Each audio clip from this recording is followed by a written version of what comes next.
Ce cours est dédié pour l'élévation de l'âme de Netanael Menachem Ben Aaron et Rivka Hardy Zichrono Livracha. Un pauvre jeune homme qui est décédé à l'âge de 27 ans, il allait se marier. Que Dieu ait pitié de son âme et de sa famille. Amen. Donc la question de Dan David. Comment réussir à palper le plus possible Hachem soit au niveau de la tfila et au niveau de la vie? Comment arriver à palper Hachem, donc ressentir la présence d'Hachem le plus possible dans la prière et en général dans la vie. Alors le Misat Yesharim en parle, donc Rabbi Chaim Luzzatto, l'auteur de Misat Yesharim, un des grands rabbins des derniers siècles, en parle dans son livre. Il en parle et pour la prière et pour une des dernières, donc ce livre Misat Yesharim, c'est une échelle, d'accord, une échelle qui part depuis le niveau basique pour arriver à Ruach HaKodesh, l'Esprit Saint, qui amène aussi, après Tchiat HaMetim, la possibilité aussi de ressusciter les morts. D'accord, comment il y a eu des grands, comme Yohanavi, comme Elisha, d'accord, qui ont ressuscité. Donc on peut arriver à des niveaux très très hauts. Bon, je ne sais pas si c'est tout à fait actuel pour nous de ressusciter des morts, mais néanmoins, il y a une échelle. Comment arriver à se rapprocher beaucoup de Dieu. Et la dernière mida, le dernier échelon dont il passe s'appelle la Kedusha, la sainteté. Celle qui est juste avant, c'est Yiratret. Yiratret, c'est la crainte du péché. Mais une crainte, c'est-à-dire une conscience extraordinaire de la présence de Dieu parmi nous sans cesse. C'est le dernier niveau, c'est un des derniers niveaux, c'est l'avant-dernier niveau, pour être précis. D'accord ? C'est un très très haut niveau. Pourquoi ? Parce que du point de vue physique, il est extrêmement difficile de sentir, de palper la présence de Dieu. Parce que Dieu est justement tout ce qui est impalpable, tout ce qui n'est pas physique.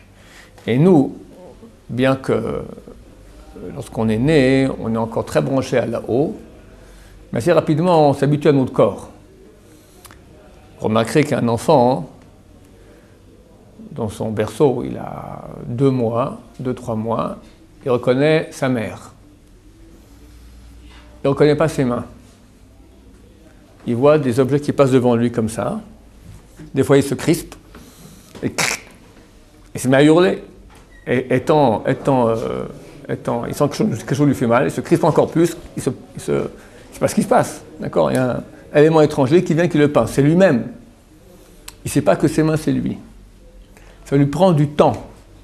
Et un beau jour, tu le vois dans son lit, comme ça, il voit une chose extraordinaire, que quand il veut bouger, ça bouge. C'est extraordinaire. Nous, on est tellement habitués à notre corps qu'on est convaincu que c'est nous. Et combien il faut faire de coups pour que la personne comprenne que c'est qu'un habit, c'est un costard, c'est tout. C'est pas toi. C'est une machine qui t'obéit. C'est comme si tu es en voiture, puis c'est toi la voiture. Tu mets les gaz, tu freines, tout ça, mais en plus que cela, maintenant on a mis des senseurs. Tu sens la chaussée, dans ton esprit. La chaussée est chaude, tu sens que ça manque d'huile. Tu sens la voiture dans ton cerveau. Ce que Dieu a fait, il nous a donné une voiture. Maintenant, on a les senseurs de la voiture, on sent maintenant ça manque d'huile, j'ai faim, d'accord, ça manque d'eau, j'ai soif, les pneus, faut changer, j'ai mal aux pieds, d'accord, pour d'échappement, il faut se retenir quand on est en public, enfin des tas de, d'accord, tu ressens tout ça dans ton cerveau, comme une voiture. Mais un beau jour, le type il sort de la voiture, et puis il y a la voiture, puis il y a lui. Il y a 2 choses. Et nous sommes tellement habitués. Bien qu'au début de la vie, on n'est pas habitué à ce corps, le bébé il ne sait même pas que c'est lui, mais après il s'habitue tellement à ce corps qu'il nous est extrêmement dur de comprendre qu'il y a autre chose et de palper. La seule chose qui permet d'arriver à cette, je ne vais pas dire palper, mais à cette conscience, c'est beaucoup penser. Beaucoup penser à Dieu, beaucoup penser à la Torah sanctifie énormément, et imaginer sans cesse que Dieu est devant nous. Et quand on lui parle vraiment, avant de lui parler, avant de faire la prière, s'imaginer sa grandeur. Je lui ai parlé un peu l'autre jour, je vais répéter ça ici. Le monde physique, au niveau de la mystique juive, c'est le plus petit des mondes. Il est minuscule, à rien du tout. Et néanmoins, aucun être humain ne peut l'imaginer tellement il est grand. On connaît son chiffre, on sait que c'est environ 15 milliards d'années-lumière. La lumière, elle parcourt 300 000 km à la seconde. la distance qu'il y a d'ici jusqu'à la Lune. Si quelqu'un maintenant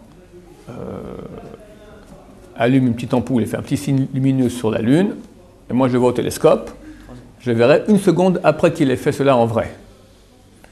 Le Soleil se trouve à 8 minutes lumière de notre Terre. Et si maintenant on est en plein jour, quelqu'un éteint le Soleil. Pendant 8 minutes encore, j'aurai de la lumière. Il faudra mettre une annonce sur Internet, dans 8 minutes, c'est la fin du monde. D'accord? Faites bronzer vite les dernières secondes qui vous restent, il n'y aura plus de soleil bientôt. Bien qu'en temps réel, le soleil n'existe plus, pendant 8 minutes encore, parce que la lumière, elle, ça lui prend un temps très rapide, 300 000 km à la seconde. Donc, le monde est en expansion à cette vitesse. Et nous savons que le monde fait 15 milliards d'années-lumière. Ça veut dire que tu vas compter la distance qui prend la lumière, un voyage de 15 milliards d'années pour faire cette distance. 1 seconde, c'est 300 000 km. 1 heure, combien ça fait? Il faut faire fois 3600. Prends un jour, prenez, etc. C'est inimaginable. Et comme j'ai dit, tu regardes le soleil, tu regardes le ciel, tu vois une étoile, tu penses que c'est une étoile. C'est très dernièrement, il y a... C'était quand? Galaxie. C'est moins d'un siècle qu'on a découvert la présence de galaxies. C'est-à-dire que le point que tu vois, c'est pas un point, c'est une galaxie. Une galaxie fait entre 10 et 100 milliards d'étoiles. 10 et 100 milliards d'étoiles. Que lorsque tu es sur une étoile galaxie, tu vois la première étoile se trouve extrêmement éloignée. Je crois que la première galaxie, la plus proche de notre galaxie à nous, elle est environ à 1 million et demi d'années-lumière. C'est un amas de 100 milliards d'étoiles, énorme, gigantesque, 100 milliards d'étoiles, gigantesques, qu'on voit comme un point. Et la plus proche se trouve, on peut la voir, les autres sont tellement éloignées. Donc, maintenant, prends toi là, par rapport à ça, ça fait peur. Tu t'imagines maintenant, tellement c'est grand, et t'es un petit rien du tout de rien. Tu t'adresses maintenant à Hachem. Que Hachem, c'est des millions de milliards, etc., des années-lumière, dire de milliards, beaucoup plus grand, parce qu'il n'a pas de limite. Et tu t'adresses à lui. Pense aussi maintenant à quel point ta vie est éphémère. Nous, on est habitués, je suis là. Et Dieu, chaque seconde, me redonne la vie. Tous les matins, chaque seconde, me redonne la vie sans cesse. Je suis habitué que, Dieu, je peux m'arranger sans toi. Hein. Il y en a qui ne sont pas contents de Dieu, il y en a qui sont furieux contre Dieu, il y en a qui ne croient pas en Dieu. D'accord? Et Dieu, chaque seconde, donne. Donc on a tendance à croire qu'on est éternel. On est là, on est bien. Va faire un tour à l'hôpital. Pas toi, allez faire un tour à l'hôpital. Ouvrez sur Internet n'importe quelle maladie, tu commences à lire, il y a des vérités comme ci, des vérités comme ça, tu dis, dis donc, à côté de quoi je passe, au Hachem, je suis en bonne santé. Pour une maladie, toutes les vérités, après tu prends des centaines, milliers de vérités de maladies. On est très faible, on n'est rien. Qui te dit que tu es vivant demain? On ne sait rien d'autre. Quelqu'un il est là, c'est personne pour qui on fait maintenant ce chiot là. Et tu es là, il réfléchissait bien la vie, donc tu ne coupes plus rien. Qu'est-ce que c'est? Ma enosh kitizkerenu. Comme ça on dit les anges à Dieu. Qu'est-ce que c'est que l'être humain que tu t'en rappelles? Qu'est-ce qu'il est? Quelle valeur on a? On se croit. Et on se croit tellement invulnérable, d'accord? C'est ça qui nous empêche de sentir Dieu. Mais si on sentait qu'on est sans cesse en vie grâce à Dieu, comment on s'aplatirait dans la prière? À plat, sans cesse, on ne pourrait pas bouger. Plus quelqu'un est petit, moins il sent Dieu. Un escargot, il ne sent pas Dieu. Un homme proche du sein, il ne sent pas Dieu non plus. D'accord? Plus quelqu'un grandit, il commence à sentir Dieu. Les anges, il est écrit que dans les mondes spirituels, il y a un fleuve de feu. Nahar Dinor. Un fleuve. Tu as vu des fleuves de lave déjà? On a vu ça. T'as un Vésuve, un Etna, un volcan qui est faux, terrible. Il y a un fleuve de feu, de lave comme ça, terrible, spirituel, d'une chaleur intense. C'est pas physique, c'est métaphysique. De quoi il vient? Chazal disent, c'est la transpiration, la sueur des anges élevés face à la présence de Dieu. Ils sont tellement en état de crainte terrible. Tu vas voir maintenant un grand directeur de boîte, un monsieur, je sais pas, tu rentres chez un grand rave d'Israël. Tu rentres pas comme au bistrot, d'accord? Tu as une crainte, hein, face à Dieu, les anges, ils voient Dieu. La sueur qui sort, tellement ils sont en tension, un fleuve de feu. Ça, c'est la vraie réalité. Mais on est aveugle. On doit comprendre qu'on est aveugle et travailler là-dessus. Si on travaille. Au bout d'un moment, la conscience, elle arrive. Il y a un principe super basique, sans ça, la vie n'a pas de sens. Moar shalit à la lèvre. L'esprit, il peut maîtriser le cœur. Maintenant, c'est marqué que les Réchaïm, les mécréants, les impies, ils sont dans les mains de leur cœur. Et les tzadikim, c'est marqué que leur cœur est dans leurs mains. Moi, j'ai ici un cœur, ça doit être un cœur. Des pulsions, des imaginations, des envies, des peurs, des sentiments mauvais, bons, d'accord. Ça va dans tous les sens. Un jour, tu es de bonne humeur, un jour, tu es de mauvaise humeur, un jour, tu es jaloux, un jour, tu es coléreux, un jour, tu es gentil, un jour, tu es... Ton cœur. Des fois, tu as envie. Eh bien, il y a des gens qui font ce qu'ils ont envie toute la journée. Ils suivent leur cœur. C'est des nuls, des riens. C'est des miskénim, des pauvres gens, parce que leur cœur, très souvent, leur pousse à faire des choses qui sont contraires au désir de Dieu. Ils deviennent invivables. Coléreux, mesquins, orgueilleux, durs, cruels, tout ce que tu veux. Il y en a qui sont des fois très miséricordieux, mais dans des trucs tordus, d'accord? Au lieu d'aller aider les hommes, ils vont aller aider les phoques. C'est bien, j'ai rien contre les phoques, mais tout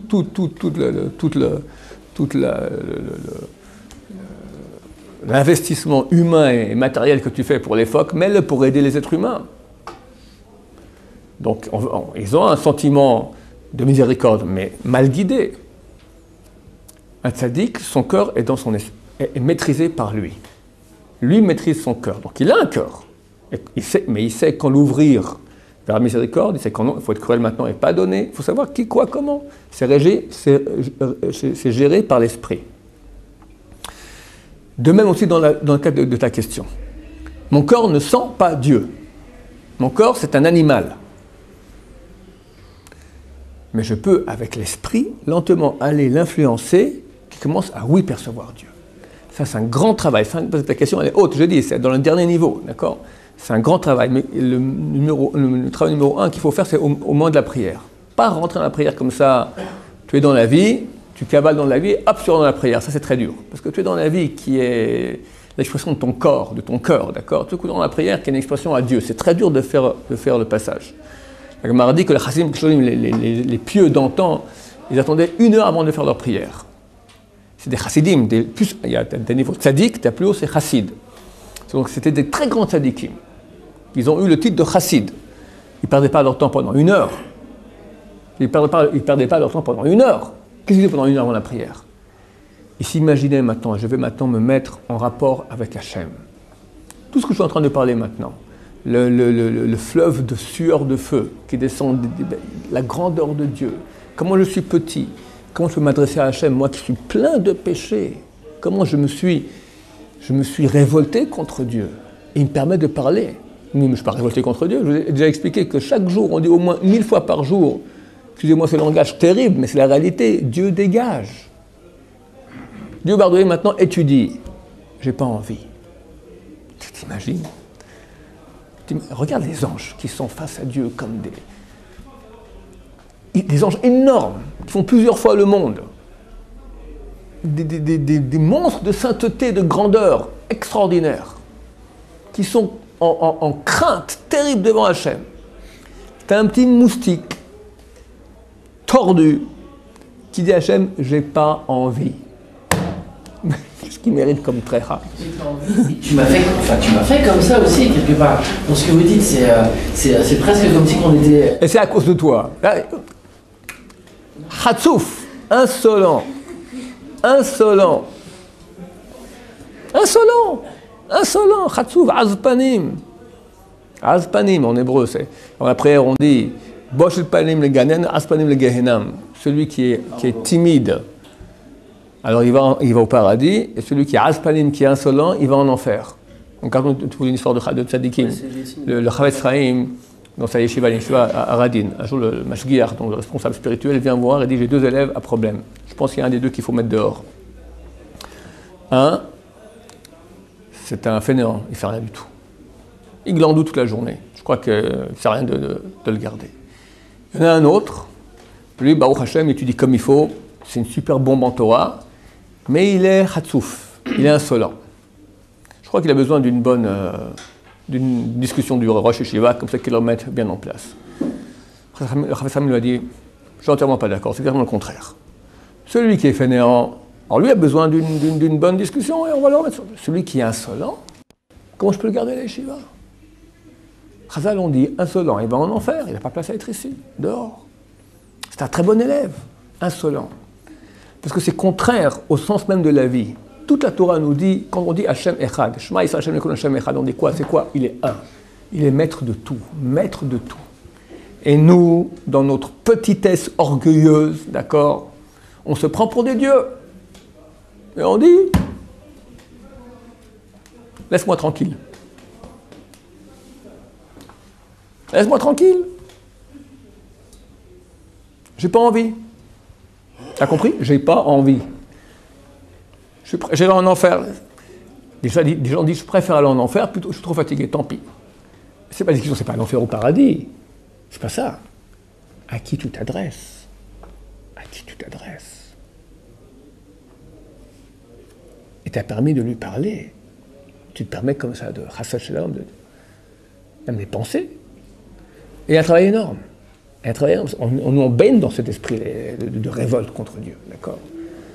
Un travail de savoir être plus petit. Ça commence aussi dans la relation avec l'autre, à s'écraser. Et là, lentement, on commence à réveiller chez nous une capacité de sensibilité à Dieu. On appelle ça la crainte de Dieu, c'est exactement ça. Alors, pas crainte, c'est pas comme les anges dont je parle, ça c'est un niveau énorme. Mais une conscience de Dieu, une conscience que Dieu est là. Maintenant, le meilleur moyen, je rappelle, le meilleur moyen de travailler cela, c'est se rappeler sans cesse. Le Message Isharim, il dit le meilleur moyen d'oublier ça, c'est l'oubli. Ce sont les tirdotes, c'est-à-dire toutes les inquiétudes et occupations quotidiennes. Je dois aller faire ci, je dois aller faire ça, je dois faire ça, je ne pense plus à Dieu. Je suis happé par ce monde. Donc comment faire pour se brancher avec Dieu? Quitter ce monde. C'est cet exercice que faisaient les chassidim avant la prière pendant 1 heure. Ils quittaient ce monde, se préparaient. Lentement, ils oubliaient toutes les inquiétudes de ce monde. J'oublie, ça ne m'intéresse pas. Maintenant, je me prépare, je me concentre pour être avec Dieu, avec mon Dieu, celui qui m'a créé, celui dont tout dépend. Et j'ai l'occasion de parler maintenant au maître, ce maître qui est tellement grand, qui est mon père, qui est le roi. Et moi, je peux, un petit moustique, m'adresser à lui, changer, et il m'écoute quand je parle. Après, quand tu fais la prière, elle a une autre tête, c'est clair. Fais pas ça 1 heure, c'est impossible. Fais-le 1 minute. C'est énorme. C'est pour ça que Chazal ont institué, avant toutes les prières, il y a toujours un peu de prière, au moins à Mincha et au moins à Ashrei. D'accord? Il y a toujours, avant Shachrit, il y a tout Psuké des Imra. Tout ça, ce sont des versets qui doivent nous mettre en situation de préparation pour prier. Mais qui le fait comme ça? Tu lis. Tu rêves. Peut-être Shema Israël, le verset Shema Israël, tu penses un peu, après tu rêves encore, après tu commences ta Hamida, on espère que tu ne rêves pas toute la Hamida. Il faut tenir jusqu'à Magan Abraham sans avoir rêvé. D'accord? Et c'est pas facile. Donc un travail de préparation. Sans préparation, il n'y a pas de prière. Dans tout. En Torah, sans préparation, on ne peut rien recevoir. Parce que si on n'est pas préparé, c'est le corps qui réagit. Que ce soit l'esprit, il faut une préparation. Et là, on peut recevoir le grand flux que peut donner la prière ou chaque mitzvah qu'on fait. Mais pour arriver à ce niveau, il ne faut pas comprendre mot pour mot ce qu'on dit dans la pièce. Ça vaut la peine. Sentir trop bouillant. Alors aujourd'hui il y a des sidourim, je fais une pub sur internet maintenant, le sidourim de la délivrance, d'accord, où tu as, sous le mot hébreu, tu as le mot français, tu as un phonétique, tu vas lentement, et moi, qu'est-ce qu'il y a de meilleur? Ouais, on a tellement peur de mal prendre ce mot, puis à la fin, la Hamida, on fait des répétitions sur... Ok, alors je vais reprendre ta question. Tu dis, si vraiment maintenant on sent qu'on est devant le roi des rois, on s'adresse à lui, on a peur de dire un mot sans bien penser ce qu'on doit penser, d'avoir mal prononcé. Donc qu'est-ce qu'on fait? On répète des fois le mot. La réponse est la suivante. Prononcé orthographique? Ouais, prononcer. Des fois, quelqu'un, tu dis, je sais pas moi, par exemple, c'est pas bien de lier les mots. Tu dis, Barucha, Barucha. Au lieu de dire Baruch Ata, tu dis Barucha Ta. Ou bien, toutes les liaisons. D'accord? Al-Levavecha. Itkadash Sheme. Itkadash Sheme, etc. Il y a les liaisons. Des fois, tu prononces mal. Tu dis un Ain à la place d'un Aleph, un Aleph à la place d'un Hey. Bon, il faut bien prononcer. C'est le travail du fils, hein. Alors, dans Shema Israël, il y a 248 mots. Parce que d'après l'Halakha, comme ça dit le Rabbi Ismaël Bashaoul, on doit prononcer, on ne peut pas répéter un mot. Dans Shema Israël, si on a mal prononcé, vraiment, si le mot n'a pas été prononcé, on le répète, parce qu'on ne l'a pas répété, vu qu'on ne l'a pas dit la première fois, qu'on l'a mal prononcé. Et si on l'a prononcé comme il faut, mais on n'a pas pensé ce qu'il fallait penser. On l'a prononcé comme il faut, mais pas avec tous les détails, d'accord? Le mot, il est bien dit, mais ce n'est pas le total. On ne doit pas le répéter. Pourquoi? Parce qu'il faut qu'il y ait 248 mots. Et si on répète, tu auras 249. À part les deux premiers versets, Shema Israël et Baruch Shem, parce que ça, si tu n'as pas pensé ce que tu disais, tu n'es pas rendu quitte. Donc tu attends un moment et tu refais. Tu attends le temps d'arriver au Visharecha, le premier paragraphe, et tu recommences depuis le début. Ça, c'est pour Shema Israël. Par contre, la Hamida, écrit toujours avec son Bashaoul Satzal, il dit que tu n'as pas le problème de répéter les mots dans la Hamida, à moins que tu répètes une bracha. Tu ne peux pas répéter une bracha. Baruch Ata Hashem Magen Abraham. Tu ne peux pas faire. Tu peux Baruch Ata. Baruch Ata. C'est pas très bien. Le Baruch Ata déjà, c'est pas très bien. Mais ce qu'il y a avant. Par exemple, tu dis maintenant, El Alyon. Dieu supérieur. Tu dis, je vais encore mieux. El Alyon. Dieu supérieur. El Elyon, Dieu, c'est le nom de Dieu, mais j'ai dit, mais attends, j'ai pas dit, j'ai dit Dieu supérieur. Si je dis quel tout seul, je peux pas. Mais quel Elyon, je dis ce Dieu qui est supérieur. Gomel Hasadim Tovim. Oui, mais c'est vrai, la personne elle-même est stressée. Enfin, est-ce que j'ai bien prononcé? C'est normal. Mais être en tension de bien dire chacun des mots et le dire avec intention, c'est un travail qui s'appelle le travail de la prière. Dans Shema Israël, on dit ou l'orvdo bechol levavchem. Orvdo signifie travailler. Travailler de tout son cœur. Chazal dit c'est quoi le travail du cœur? La prière. Parce que c'est un travail. C'est concentration. C'est pas concentration. Il n'y a pas que penser les mots. C'est déjà très grand de penser les mots. Mais aussi prier. Je m'adresse à Hachem. Donc je me mets dans tout ce que je peux authentique en moi. Le vrai secret de la prière, c'est de devenir authentique. On a chez nous, chacun de nous, il a une neshama. La neshama, c'est ce qui est sensible à la vérité. Et on vit dans le monde du mensonge. Et là, on s'arrête maintenant pour se remettre en phase avec la vérité. Donc il y a un effort maintenant de concentration, d'être vrai. Être vrai, ça veut dire que maintenant, je m'adresse à Hachem vraiment, dans la plus grande vérité qu'il puisse y avoir. Et là, je touche. Quand je veux être vrai, je touche Hachem. C'est marqué que la signature de Dieu dans le monde, son tampon, c'est la vérité. Je ne sais pas ce que ça veut dire exactement. Son tampon, c'est la vérité. Mais certainement, ça veut dire que le moyen d'accéder à lui passe par la vérité. Hachem, il est émet. Qu'est-ce qu'il a, Hachem, je ne sais pas. Mais il y a chez moi cette sensibilité à la vérité. Je parle de choses très hautes maintenant. Il y a une sensibilité à la vérité que lorsque je l'utilise maintenant, je me mets en contact forcément avec Hachem. Et c'est ça dans la prière. Car Hachem lechol koreav, Dieu est proche de tout ce qu'il appelle, lechol asher ikra'uhu ve'emet, de tout ce qu'il appelle be'emet, avec vérité. Là, Chazal nous a transmis, le roi David nous a transmis c'est une parole du roi David, nous a transmis une clé de contact avec Dieu. Appelle-le be'emet, Dieu est proche quand tu l'appelles be'emet. Be'emet avec vérité. Qui me tire devant ça? Je vais réexpliquer ce que je dis maintenant. Je dis une chose qui est profonde. On a chez nous une sensibilité au émet. Quand je prie à Hachem, je m'adresse maintenant be'emet. Je vais être le plus vrai possible quand je dis les mots. Quand je dis les mots, être le plus vrai. Tu peux dire le mot, penser ce que tu dis. Penser, c'est déjà pas faux. Mais tu n'es pas dans l'émet encore. Comment te dire? On prend l'exemple maintenant, voilà, on va dire, tu dis sur Dieu maintenant, Hakel, Hagadol, Hagebor, Vanoa. D'accord? Le Dieu grand, Gadol, Gibor, puissant, Vanoa, qui inspire la crainte. Je pense que je dis maintenant, le Dieu qui est grand, qui est fort et redoutable. Maintenant, je veux dire ça be'emet, avec vérité, c'est quoi vérité? Ben, je m'imagine, je fais un travail maintenant, Hakel, Hagadol, grand, Hagadol, grand. Hagibor, c'est le grand, d'accord? Hagibor, le plus fort. Noah, qui inspire la crainte. Tu te mets dans cette situation de crainte. Ça, c'est Behemet. Après, quand tu l'implores, tu demandes des choses. Tu l'implores vraiment. Je peux te demander une chose. Je peux te demander en implorant. Je peux maintenant mettre toute mon intention la plus puissante, que c'est tellement important pour moi que tu entends ce que je veux, vouloir te toucher. Je vais être le plus authentique possible. Tu fais comme ça la prière, mais tu sors quelqu'un d'autre. Ça te prend une demi-heure. Mais tu n'es pas le même après cette prière qu'avant la prière. Celui qui tient le coup, parce que c'est dur, c'est un travail, il y a la fainéantise, on n'a pas envie, c'est dur. Mais au bout d'un moment, ça devient un kiff. D'un côté, le corps, il n'aime pas ça, parce que c'est un effort que tu dois faire, mais tu sens, après, tu rentres déjà dans l'état de transe comme ça de prière. Le Shulchan Aruch, ce n'est pas un livre de Moussard.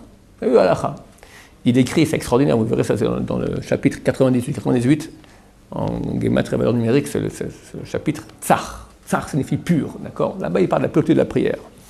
Il dit que dans la prière, on doit arriver à un état d'itpashtut hagashmiyut. C'est quoi itpashtut hagashmiyut? Où on se déshabille de la matérialité. Tu es tellement branché avec Hachem que tu n'es plus dans ce monde. Tu n'es plus là. Tu n'es plus là. Pourquoi est-ce qu'on ne préconise pas une fille-là qui vient de nos propres mots? C'est-à-dire, là, on préconise. On préconise. Quand on demande, on parle. On préconise. Simplement, celle que tu viens de tes propres mots, elle vient de toi. Et toi, comme moi, comme nous tous, on est des petits. Alors ta prière, elle est bien parce qu'elle est authentique, c'est tes mots. Mais t'as pas. Je vais expliquer. Toi, maintenant, tu dis tes propres mots. C'est très bien, ça vient du cœur et c'est certain que ça a beaucoup de valeur. La prière que nous faisons, la Hamida, est instituée par des prophètes. Et ce n'est pas seulement les mots que tu dis. C'est une échelle. C'est une fusée supersonique qui te permet de monter d'un coup très très haut. Malgré toi, je veux dire, c'est un truc magique. C'est une échelle, un levier qui te fait rien qu'en disant ces mots-là, tu fais une action extraordinaire dans les mondes supérieurs. C'était institué par des prophètes. La Kabbalah dévoile un tout petit peu de ce secret-là. Pour chacun des mots de la prière, tu as des pages, t'entends, des pages de ce que ça fait, quelle action ça fait, qu'est-ce qu'il faut penser. Des pages pour chacun des mots. Tu as un bouquin entier, Shara Kavanot, le portail des intentions.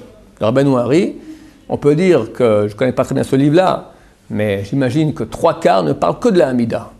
Faire une page, ça prend déjà des jours, une page d'étude de ce livre-là. Après, il faut penser toutes ces choses-là. Ce que la Kabbalah a dévoilé, c'est un millier des vraies intentions que ça, à un point tel que Rabbi Chaim Volojin, le Ben Ish aussi ramène cela, il dit que ça vaut la peine quand on prie, vu qu'on ne sait pas quelle pensée il faut avoir. Parce que la pensée du sens simple, Akel Agadol Hagibor Noah, le grand, le plus puissant et redoutable. Ok, mais ça c'est la pensée basique. Maintenant, quand tu dis ces choses-là, comme j'ai dit, c'est un effet. La Kabbalah va te dire, maintenant, quand tu fais ça, il faut penser à cette sphère qui agit sur cette sphère. Le mot Gadol, c'est 3 fois le nom de Dieu multiplié par son truc. Je sais pas, je ne m'y connais pas, c'est tous des trucs comme ça. Mais ça aussi, c'est encore très bas, parce que le vrai sens, c'est on s'adresse à Dieu, on rentre dans la divinité. Alors, comment on peut parler à Dieu? Avec quel sens de ce que je dis? Et le seul sens qu'on peut vraiment, le seul vrai, c'est imaginer les lettres. Parce que les lettres, elles sont saintes en elles-mêmes, elles correspondent à des choses très hautes. Donc, il recommande, quand on prie, de voir les lettres. Tu vois Hakel, tu vois Hey, et puis Aleph, puis Lamed. Il dit c'est lent, mais il faut s'habituer aussi. Celui qui peut, d'accord. On parle maintenant de gens qui ne sont pas fainéants, qui veulent beaucoup investir dans la prière. Celui qui veut arriver, comme demande Dan David, à palper Dieu. C'est un grand effort. Mais ça marche, c'est clair que ça marche. Alors dans la prière, on va essayer, tout en gardant l'intention et la prière, et le sentiment aussi, à voir les mots. On les voit dans le Sidour. Hein? On les voit dans le Sidour. Dans le Sidour, c'est une façon aussi. On ne se rend pas compte de tout ce qu'on dit quand je dis. C'est vrai? C'est pas moi, Etsemar, David Apecha. Ouais, c'est juste. Voilà, ça veut dire qu'on est des robots. Les prophètes t'ont donné, regarde. Mais non, on n'a pas resté stable. C'est comme un pilote dans un avion, d'accord? Il y a deux sortes de pilotes. On lui a dit, voilà, tu fais comme ça, ça monte, tu fais comme ça descend, gauche, droite, tu appuies sur tu appuies sur l'accélérateur, on lui fait quelques leçons, et c'est pas compliqué. Puis il y en a un qui a appris pendant 10 ans comment un jumbo, le Boeing 737 ou l'Airbus, d'accord, il connaît chaque petite vis, comment elle fonctionne. C'est autre chose.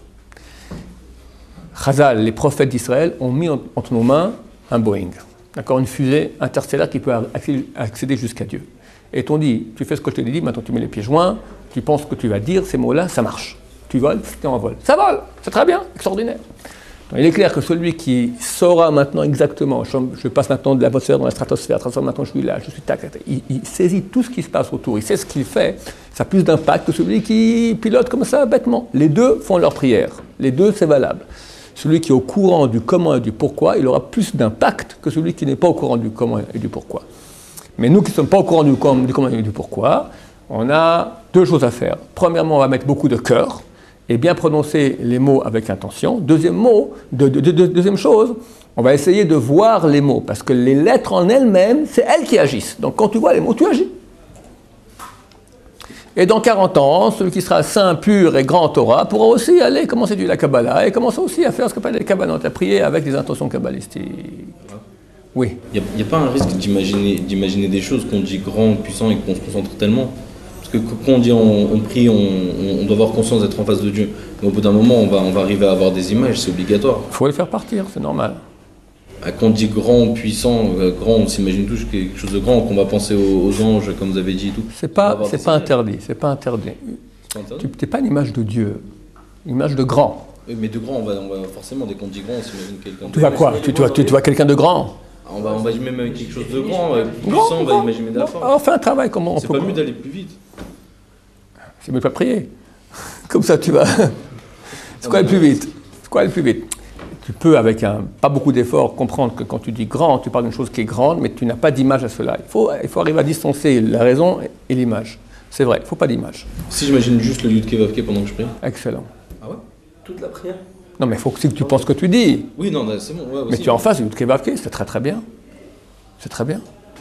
Et si on imagine chaque mot qu'on dit, c'est le mieux pour ne pas avoir d'autres images. Il y a les mots du livre en fait. Excellent. Comme on a abondé l'orthographe. Excellent. Il y a un petit problème. Il y a un petit problème, c'est quand on utilise des masses comme tout vote, ça c'est vraiment, on parle de femmes. Donc la question inévitable de Mekikes, toi tu parles des pensées de Dieu, je vais voir quelque chose de grand, c'est déjà bien, tu penses à Dieu. Mais il y en a qui voient des femmes, d'accord? Le meilleur moyen, c'est si on se bat pour ne pas penser à la femme, elle revient encore plus fort. Comme je dis, pense pas à une banane. Quoi tu penses? Pense pas à une banane. À quoi tu penses? Surtout pas à une banane. Ne pense pas à une banane. Ne pense pas à une banane. Hein? Tu penses au foot? Très bien. C'est ce qu'il faut faire. Très bien. Alors, quand la femme maintenant elle vient dans la prière, ne pense pas à ne pas penser la femme. On a le terrain. Écoute-moi. Quand l'image de la femme elle vient, ne pense pas à ne pas penser à elle, pense à la prière. Mets de côté et pense à Dieu, pense que tu te branches avec Dieu. Ça part très vite. Donc, j'ai déjà dit aussi, il y a des noms, c'est bien de voir il y a certains noms de Dieu qu'il est bien de voir pour que les femmes partent. Alors, tu as le nom que j'ai déjà dit dernièrement ici, les lettres Gad, Shen et puis Kel. Il y a aussi Kra, et puis Sat, et puis Nun. D'accord? La deuxième ligne de Anabechoach, qui signifiera déchire le Sat, et puis An. D'accord? C'est pas bien de dire son nom. Kouf, Resh, Ain, Sin, Tet, et puis Nun. Ce nom-là, même en rêve, si quelqu'un y rêve maintenant de femme Chasé Shalom, d'accord, il imagine, il est suffisamment conscient de rêve pour penser ce nom-là, ça l'éclate en petits morceaux. Vous pouvez répéter les derniers? Hein? Des fois ça marche pas. Le premier que vous avez dit la dernière fois, j'ai essayé une fois, même quand j'étais dans la rue et tout. Si on veut penser à la fille, elle viendra. Mais si on fait une guerre, ça nous aide beaucoup. Les lettres. Gimel, Kouf. Alors je comprends. Le premier nom, Gimel, et puis Daled, Shin, et puis Nun, et puis Aleph, et puis Lamed. Je dis, et puis entre tous, ce sont des noms saints. Le deuxième, Kouf, et puis Resh, et puis Ain, et puis Sin, comme un Shin mais avec le point à gauche, Tet, et Nun. Nun Sophite. Ok, messieurs, que Dieu nous aide à le sentir, à le ressentir, à avoir sa crainte. Baruch Adonai, le Amen.